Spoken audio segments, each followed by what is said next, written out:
Coucou mes petits loulous. Alors je sais que vous êtes en vacances. Est-ce que vous aimez les histoires fabuleuses? Eh bien, venez me retrouver du 20 au 28 février dans les Fripouilles partent en vadrouille. Alors vous allez me dire, qu'est-ce que c'est les Fripouilles partent en vadrouille? Eh bien, c'est un festival pour les enfants sans sortir de chez vous. Eh si, je vous assure, c'est possible. Voilà, il vous suffira juste de vous inscrire dans les Fripouilles partent en vadrouille et vous retrouverez tous les détails sur ma page Facebook de Mimi Souris, les contes de Valérie. En attendant, eh bien moi aujourd'hui, je vais vous raconter l'histoire de Badabule. Mais pour cela, j'attends que Monsieur Popette arrive. Monsieur Popette, bonjour les enfants. Ah, te voilà Monsieur Popette. Eh bien, on t'attend depuis tout à l'heure. Qu'est-ce que tu faisais? J'apportais de bonnes choses à manger à toute ma famille. Oh, mais c'est trop gentil ça de penser à sa famille, Popette. Oui, moi je fais comme Badabule. Mais oui, Badabule aussi, elle a fait ça. Et c'est pourquoi aujourd'hui, on va vous raconter son histoire. Vous êtes prêts les enfants? Allez, on part pour l'histoire de Badabule. Il y a bien longtemps de cela, une adorable petite coccinelle vivait dans un immense jardin, entouré de tous ses amis. Il y avait des escargots, des limaces, des vers de terre, des papillons, des insectes et des fourmis. Justement ce matin, en se réveillant, eh bien, figurez-vous que Badabule aperçut Mimi la petite fourmi portant un bien lourd fardeau sur son dos. « Que portes-tu de bon matin sur ton dos ?» lui demande alors Badabule. « J'apporte le petit déjeuner à ma famille, lui répond cette dernière.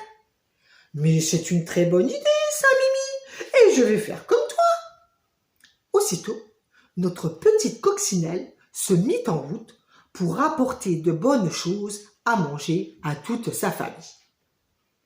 Au bout d'un long moment, elle avait trouvé assez de pollen et de chenilles pour nourrir toute sa famille. C'est donc, le cœur joyeux, qu'elle se mit en route pour leur rendre visite. Mais en chemin, elle croisa son ami Lulu Papillon, qui avait l'air très fatigué. « Tu n'as pas l'air d'être en bonne forme, Lulu. Que se passe-t-il » lui demande-t-elle.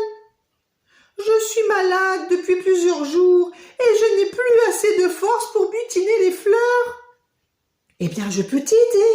J'ai justement dans mon petit sac un délicieux pollen que j'ai ramassé ce matin. »« Oh, merci, Badabule !» Et avant que cette dernière ne puisse réagir, Lulu Papillon se jeta dessus et le mangea à toute vitesse. « Mais ne mange pas tout, Lulu !» s'écria Badabule en colère. Trop tard, Lulu avait déjà tout englouti et ses forces retrouvées, il s'envola aussitôt sans même lui dire merci. « Ça m'apprendra à avoir bon cœur, se dit Badabule. Bon, il me reste tout de même les chenilles. » Et elle reprit son chemin. Mais, arrivée au bout du jardin, elle décida de faire une petite pause. Et c'est là qu'elle vit Léon le pinson tout triste. « Pourquoi ne chantes-tu pas ?» lui demanda-t-elle alors.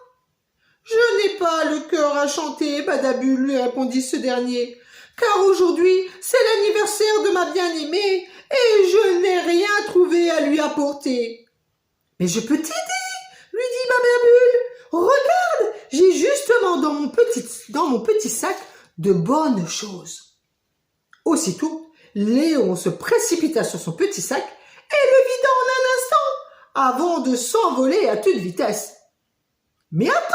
lui cria Badabule, « il faut que tu m'en laisses !» Mais Léon le pinceau était déjà bien loin et notre petite coccinelle réalisa alors qu'avec son bon cœur, il ne lui restait plus rien à apporter à sa famille. Elle se mit alors à fondre en larmes. « Pourquoi pleures-tu » entendit-elle juste au-dessus. Relevant la tête, elle découvrit devant elle une grosse limace qui la regardait en souriant. « Je pleure parce que je suis triste, » lui répondit Badabule. « Avec mon bon cœur, j'ai donné tout ce que j'avais et maintenant, il ne me reste plus rien à apporter à ma famille. »« Es-tu sûre qu'il ne te reste plus rien à leur donner ?» lui demanda la limace. La petite coccinelle réfléchit un instant, mais elle ne voyait pas ce qui pouvait bien lui rester. Lulu Papillon lui avait pris tout son pollen, et Léon le Pinson toutes ses chenilles. Non, non, non, non, non, il ne me reste plus rien, s'exclama tristement Badabule. Eh bien moi, je crois qu'il te reste une chose très importante et peut-être la plus précieuse que tu peux apporter à toute ta famille. Badabule répondit alors énervé à la grosse limace. Mais qu'est-ce que tu racontes? Je ne vois vraiment pas de quoi tu veux parler. Je n'ai plus rien à leur donner, je te dis. Alors, cette dernière fixa longuement Badabule avant de lui dire tout bas. Tu vas leur apporter ce qui est le plus important pour eux. Ah oui? Et quelle est donc cette chose si importante?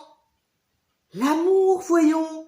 Oui, tu vas leur apporter tout cet amour que tu as pour eux, et cela, personne ne pourra jamais te le prendre.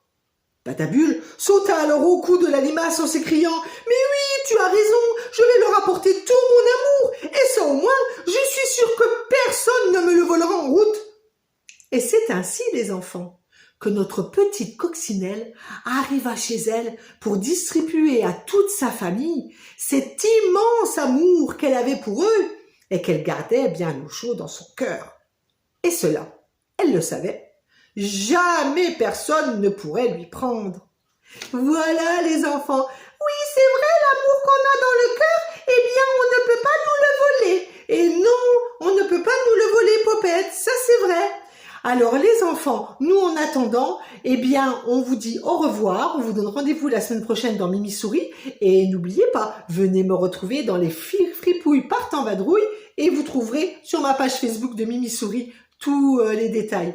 Voilà, alors à la semaine prochaine mes petits loulous, au revoir mes petits loulous et d'ici là, pas de bêtises. Au revoir mes petits loulous.